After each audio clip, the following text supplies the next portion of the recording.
Halo bro, kembali lagi di galtech.id dan di video kali ini gue kedatangan sebuah laptop lagi-lagi menggunakan AMD Ryzen 5000 series dan ada sesuatu yang menarik kali ini dari laptopnya HP. Kebetulan yang ada di gua ini adalah seri Pavilion dengan seri Pavilion Aero 13. Jadi tanpa perlu berbasa-basi lagi, mari kita bahas laptop yang satu ini mulai dari desainnya dulu seperti apa. Akhirnya nih, seri Pavilion kebagian juga untuk CPU AMD Ryzen dan langsung kebagian Ryzen 5000 series. Pada seri Pavilion ini desainnya banyak perubahan dan kabarnya sih ini eksklusif di seri ini aja ya. Ya karena emang penamaannya juga berubah sih. Sebutannya ini adalah Pavilion Aero. Kenapa Aero? Karena laptop ini bisa dibilang laptop AMD Ryzen yang sangat ringan. Laptop ini full menggunakan material magnesium, jadi tetap solid, nggak ringkih seperti plastik ringan, dan bobotnya jadi enteng. Ada dua varian warna yang masuk Indonesia. Pertama warna gold yang kayak di gua ini, dan satu lagi ada yang warnanya silver. Bobot laptop ini ada di bawah 1 kg aja. Uniknya saat laptop ini dalam keadaan terbuka, laptop ini tuh berasa makin ringan kalau diangkat. Dimensi laptopnya sendiri ada di angka 29,76 x 20,9 x 1,69 cm. Belum sampai 1,5 cm emang tebelnya, tapi ketolong sama bobotnya yang di bawah 1 kg. Lalu untuk keyboard dan touchpadnya, meski ini adalah laptop berukuran 13 inch, HP memaksimalkan ukuran huruf dan angka agar tetap besar di keyboardnya. Travel distance juga cukup dalam dan tentu ada LED backlit. Nggak lupa juga ada sensor fingerprint di bagian kanannya. Touchpadnya juga lebar, ini mirip-mirip sama modelnya seperti Envy juga sih. Oke, premium, gua suka. Untuk I/O sebenarnya untuk bagian USB ini udah pada kencang-kencang semua USB-nya. Karena udah USB 3.2 baik Type-C atau Type-A-nya. Audio jack masih ada, HDMI masih ada, sayangnya card reader-nya hilang. Baru kemarin di HP Omen gue girang banget karena ada SD card reader, di sini malah nggak ada sama sekali.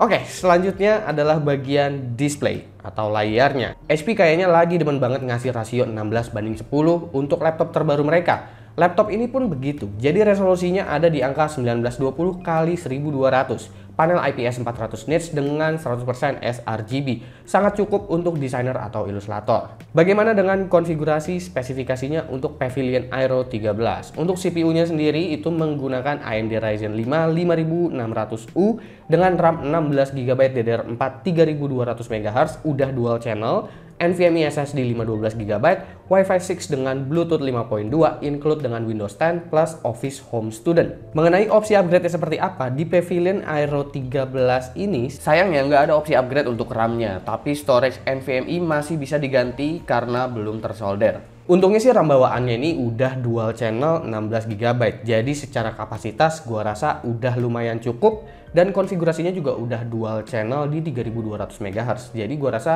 fine-fine aja untuk laptop yang memang dibekali dengan CPU 15 watt seperti ini. Lalu untuk power, dia punya daya di 65 watt. Sebenarnya agak disayangkan karena ukuran power adapternya masih tergolong besar. Andai ukurannya nggak jauh beda dari charger smartphone, pasti akan lebih menarik karena laptopnya udah sangat ringan. Untuk baterai, dayanya itu adalah 43 watt hour. Sejauh pengujian gua dengan internet aktif digunain untuk kegiatan ringan kayak nonton Netflix atau kegiatan office standar gitu, itu bisa bertahan sekitar 8 jam. Tapi kalau misalkan internetnya itu dimatiin, cuman ngerjain office aja, itu sebenarnya laptop ini bisa bertahan 10 jam apabila menggunakan power saving. Lalu meski ini adalah Pavilion series, utilitiesnya tetap dari Omen. Ya, tapi fungsinya hanya sekedar monitoring aja. Nggak ada fungsi seperti pengaturan thermal atau power. Semua berjalan out of the box aja. Seperti biasa, karena laptop ini bukan laptop gaming, jadi gue akan bahas juga di bagian webcamnya. Karena mungkin sebagian penggunanya, atau mungkin banyak dari penggunanya,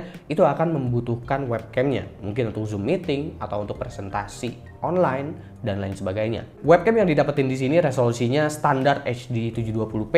Untuk kualitas shutter speednya cukup baik, jadi meski cahaya pas-pasan dia nggak patah-patah, cuma noise-nya aja yang emang agak banyak. Selanjutnya mengenai AMD Ryzen 5 5600U. Sebelumnya gue udah sempet bahas dua laptop yang menggunakan AMD Ryzen 5 5500U. Gue menganggap ini sebetulnya adalah seri genap dari AMD Ryzen 5000 series karena 5600U.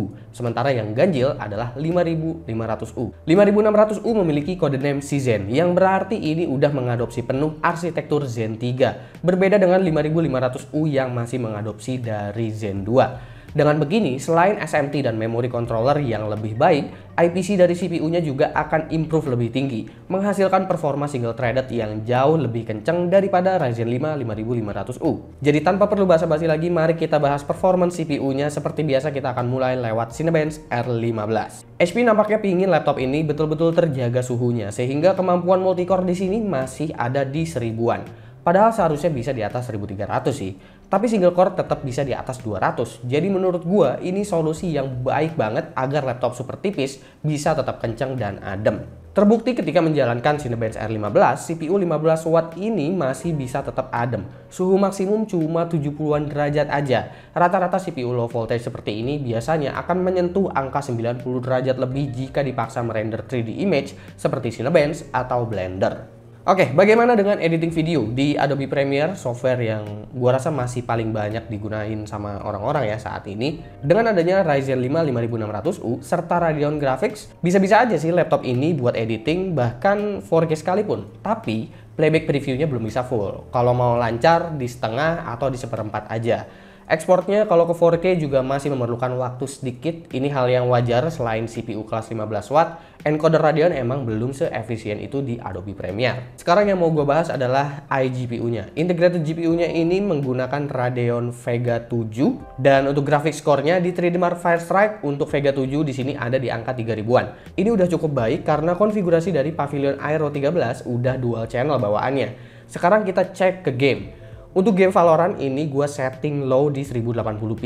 Kita udah bisa dapetin 100 fps lebih rata-ratanya. Tentu ini sangat lancar meski layar masih di 60Hz. Dan gue tekankan juga ini bukan laptop gaming. Dan tujuannya emang bukan buat itu. Jadi meskipun bisa sedikit main game, ya paling hanya sekedar buat iseng-iseng aja. Oke, pengujian terakhir yaitu adalah SSD. Seperti apakah NVMe SSD yang ada di Pavilion Aero 13 ini? Sampel yang ada di gua, SSD-nya yang didapat itu dari WDC dengan speed sekuensial di 2,5 GB per second rate. Pastinya nggak akan semua Pavilion Aero 13 dapat SSD yang sama persis untuk brandnya, tapi harusnya SSD yang didapat akan punya speed yang identik seperti ini. Oke, kita masuk ke bagian harga dan kesimpulan, yaitu bagian yang paling ditunggu-tunggu sama yang nonton video-video semacam ini. Untuk harga resmi dari HP Indonesia itu harganya adalah Rp13.499.000. Itu udah termasuk garansi selama 2 tahun dengan accidental damage protection, aksesoris bawaan, dan pastinya include Office Home Student permanen.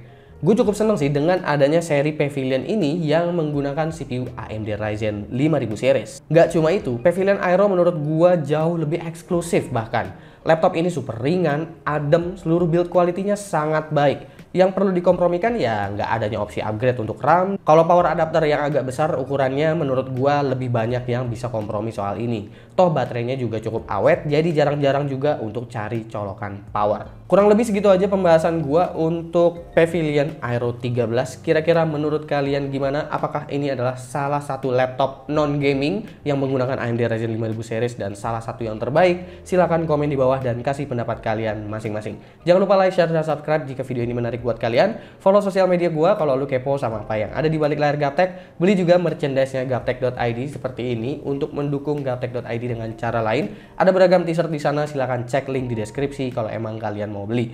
Gue Subki dan seperti biasa sampai jumpa di lain kesempatan.